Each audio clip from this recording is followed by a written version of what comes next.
Louvaram hoje, né, que é na adoração que Deus nos ajuda, é na adoração, né, que a bênção de Deus chega para a nossa vida, é na adoração que Deus nos fortalece, né, que hoje você não venha ficar calado nessa noite, que você venha adorar o Senhor, né, que é para isso que você está aqui, né. Muitos de nós temos essa oportunidade de estar na casa de Deus, temos a oportunidade de estar aqui louvando o nome do Senhor, né, mas só que deixamos de vir para curtir os prazeres momentâneos desse mundo, né, para fazer a vontade da carne, né? E que você que veio aqui nessa noite, quer te dizer que Deus tem algo para você aqui, né? Muitos têm porque tem a vontade, tem o desejo de estar na casa de Deus, né? Mas só que as correntes do inimigo, que esse lado do inimigo não permite, né? Que hoje, nesta noite, ele venha receber um anjo de agora, quebrando toda a corrente, quebrando todo o laço, Aleluia!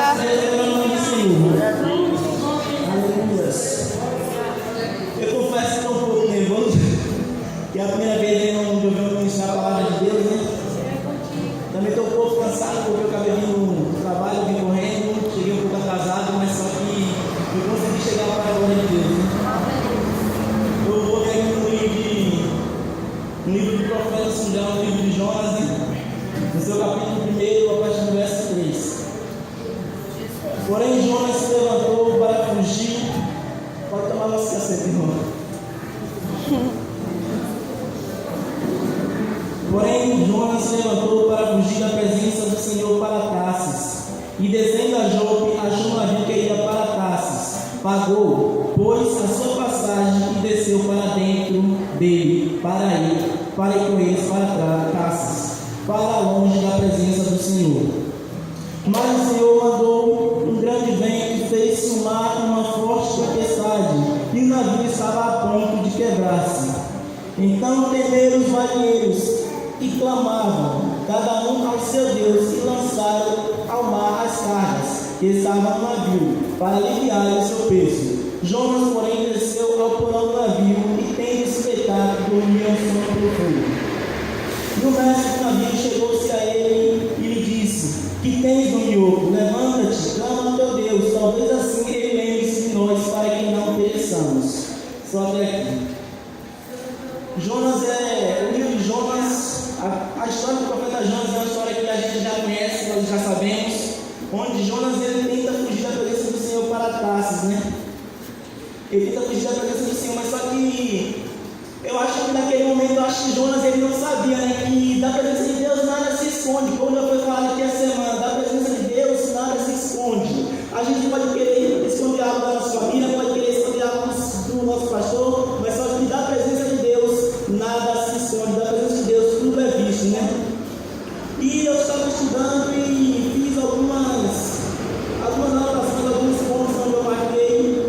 E o primeiro ponto que eu marquei foi assim: Jonas não conseguiu evitar o chamado de Deus para profeta. O irmão estava falando aqui sobre o chamado de Jeremias, e hoje, mais uma vez, agora acredito eu que foi mais uma confirmação de Deus, porque eu venho falar aqui sobre o chamado na nossa vida, o chamado de Deus na nossa vida. Eu venho falar aqui sobre a oração. E aqui no primeiro ponto que eu marquei, eu falar que Jonas não conseguiu evitar o chamado de Deus para profeta. Eu fiquei estudando e me perguntando o porquê Jonas não conseguiu evitar. E ali, naquele momento que fugiu para Tarsis, Deus ali manda aquele vento, manda aquela tempestade, o qual o impede ele de prosseguir, né? Eu fiquei me perguntando, e o livre-arbítrio? Cadê o livre-arbítrio? Mas só que eu fui pesquisar, eu fui orar a Deus e pedir ao Senhor, né? E ali foi me esclarecido.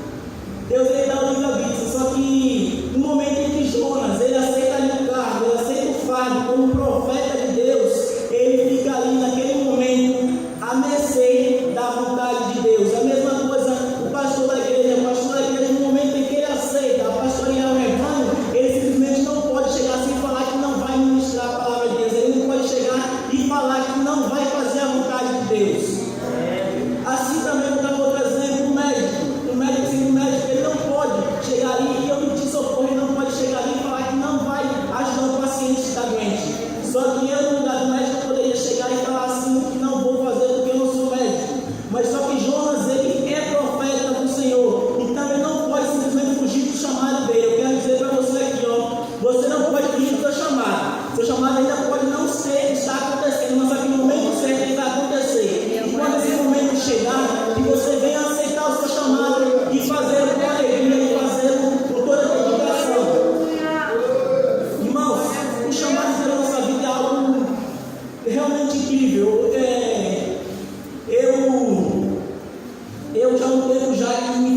Por que fugiste da presença do teu Deus?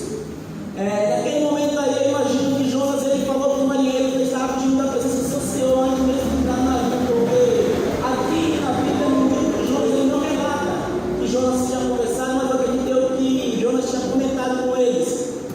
Mas a princípio eles entendiam que seria um Senhor como se fosse um patrão deles naquele lugar. Só que quando eles se deparam com aquela tempestade, eles têm consciência que o Senhor que ele falava, que o Deus que ele falava era o Deus vivo, que era o Deus que criou o céu e a terra. E naquele momento, todos aqueles marinheiros,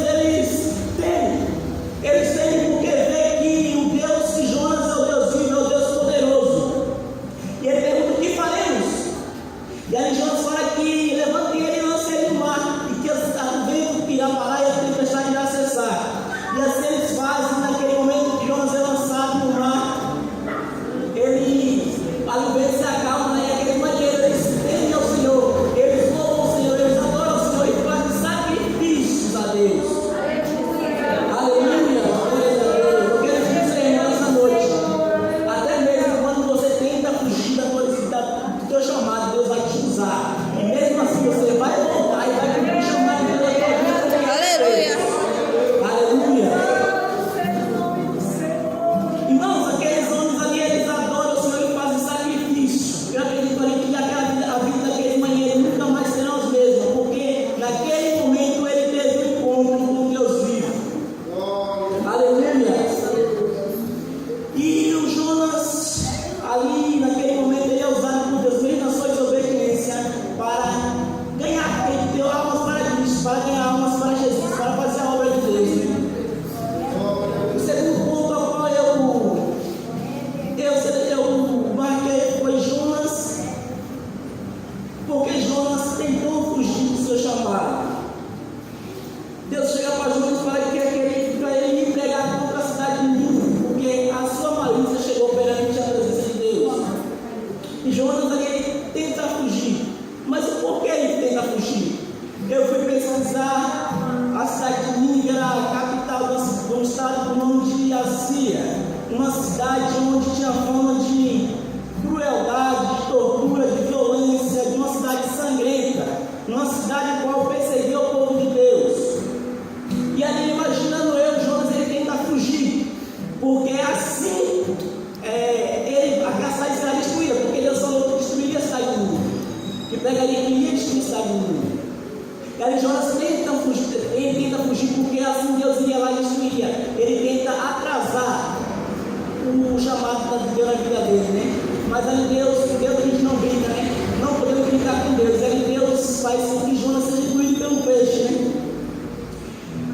E o próximo ponto que eu marquei foi a tempestade.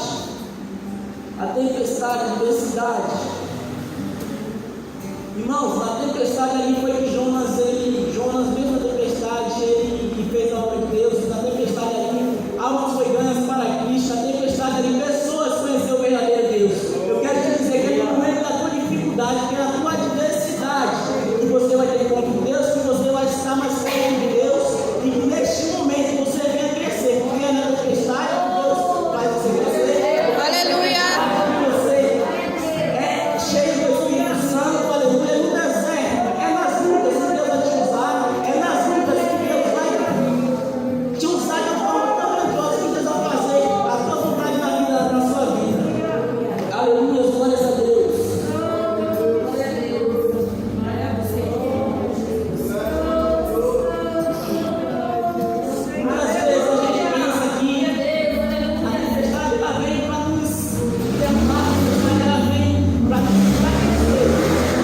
Se você pensa assim, você está pensando da maneira errada, porque a tempestade não vai te fortalecer. Deus ele põe a tempestade porque ele põe a luta, porque sabe que você pode vencer. Aleluia. E irmãos, é a tempestade que Deus ele nos transforma. Que hoje, por mais que o vento venha soprar, por mais que as ondas venham, por mais que esteja um deserto na sua frente, que você venha se firmar na rocha eterna, que é Cristo, na rocha da palavra. Que você venha passar por tudo,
Vemos aqui uma oração. A gente vai ler Jonas aqui, eu acho, 3 vezes.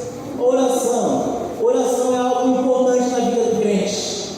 Oração é uma das colunas do cristão. Ali, no ventre do peixe, Jonas orou. Aleluia. Ali naquele navio, aquele povo clamava a Deus. Jonas clamou a Deus. E mais para frente vai dizer que toda nínive também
Só que Deus ele queria tratar com Jonas. Deus ele manda Jonas para uma cidade onde o povo é inimigo dos cristãos, uma cidade onde Jonas ele não queria pregar, onde Jonas tinha medo de ir. Uma cidade onde o povo pelo qual Jonas não tinha compaixão, não tinha amor. Mas só que, como está escrito na palavra de Deus, Deus vai dizer que devemos ter compaixão, devemos amar nossos inimigos e orar por eles. Que hoje você vem olhar para aqueles que te perseguem, vem olhar para os seus inimigos, e venha olhar para eles com um olhar de amor, que você venha olhar para eles com um olhar de compaixão, e venha apresentar a eles suas orações, para que através da sua vida essa pessoa venha ser salva. Muitas das vezes a pessoa por você está chateada, por você considera um inimigo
consciência vai ter o peso de quantas almas?